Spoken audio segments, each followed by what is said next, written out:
To wace hanya kake ganin za a iya kawo ƙarshen matsaloli na rashin tsaro da yake faruwa yanzu a wannan ƙasa ta Najeriya musamman jihohin Arewa?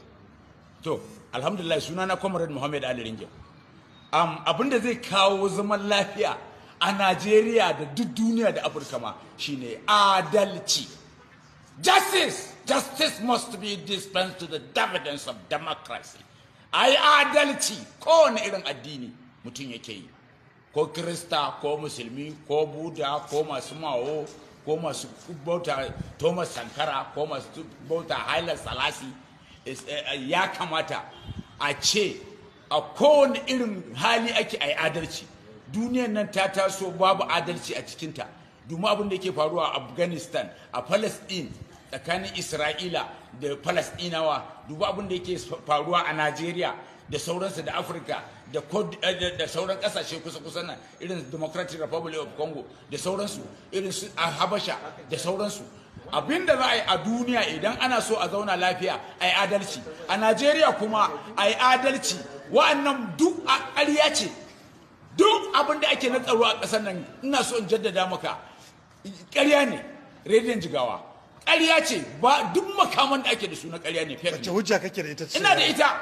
Yaya za a yi babu a ce Chief of Army Staff Lieutenant General a ce jirgin saman da yake ciki zai yi accident ko tun da ƙasa technically injiniyoyi ba su gano bayi da lafiya ba har ya je ya sauka ya dirar da babban jami'in tsaron Najeriya jirgin sama, kuma har ma su kasance don rahin iya aiki su kansu janarorin da suke ciki ba su da lema na parachute.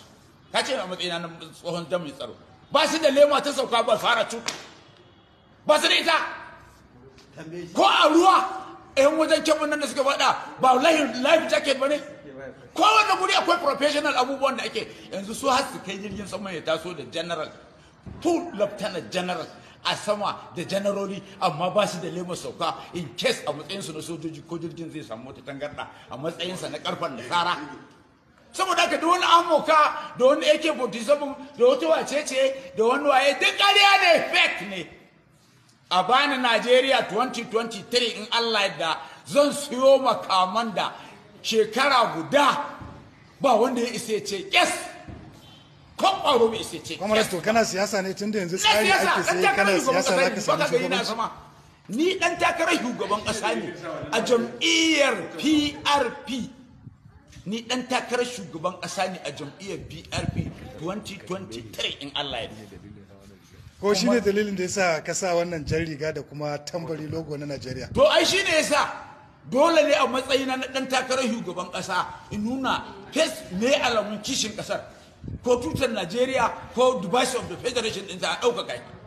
Ai ba ya gahi ne ba, a jikin riga ne na sa babban riga mai mutunci ko a Madina na ja sallah da ita. Ko kaga na mutunta shi. Saboda haka shi ne ya sa ina kiran 'yan Najeriya, ni Comrade Muhammad Ali abokina ce muku ni ƙwararre ne a harkar tsaro, gaskiya ne. A bani Najeriya 2023 in Allah ya da zan siyo makamai, zan ɗauki yara kamar miliyan 50 soja. Amma kuma da harkar nan ta tsaro. In English version. Ladies and gentlemen, I have introduced myself. My name is Comrade Muhammad Ali Ringin. I'm a presidential aspirant for incoming 2023 general election in Al-Aida under the platform of People Redemption Party, PRP. And why I have sought this, I had already introduced it, that a good patriotic Nigerian who is interested in safeguarding and protecting the lives and properties of Nigerian subjects, there is need for one to show a sign of patriotism by promoting the Nigerian logos, emblems, national flags, and the device of the federation. Come on. Yeah. Okay. Carry on, can I ask question? No, you can't be talking to me without putting the question in. Put your question there. You are a presidential aspirant. I'm a presidential aspirant, inshallah, 2023. And you want to take over 2023. I want to take over the Federation of Nigeria from the hand of our distinguished leader, Alhaji Muhammad Buhari, GCFR, in order to bring Nigeria into one, as it is a tax that must be done to keep Nigeria one.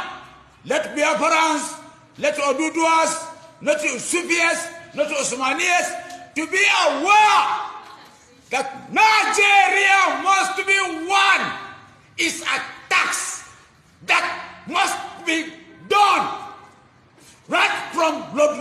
to General Yakubu God, and I will lobby it up to the second coming of Jesus Christ and Mahdi. Any question, Daro? Yes, you want to take over from Buhari. How will you assess his 6 years in office? At least, good. Good.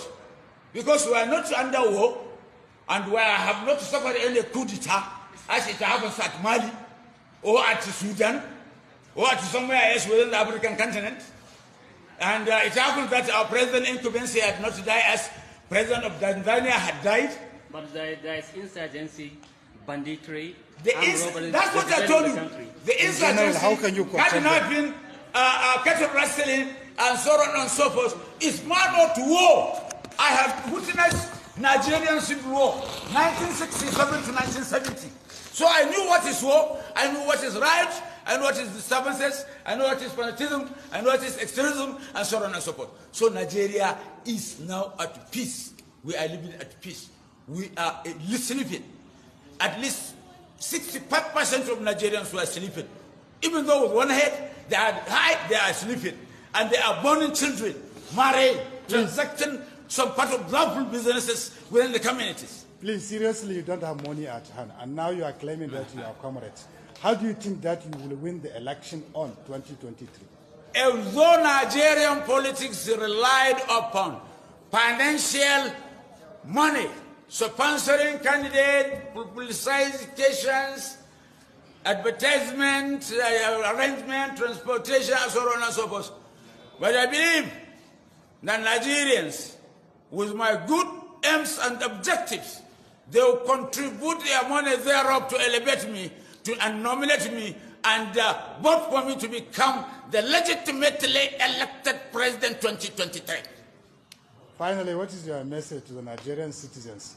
My message to the Nigerian citizens, as a citizen Nigerian, I am soliciting and supplicating for all Nigerians to keep calm and quiet, and all these disturbances to be eradicated, and the kidnappers supposed to come forward and establish leadership so that we will know them, so that we will start negotiating with them how to find the lasting solution of their social problems.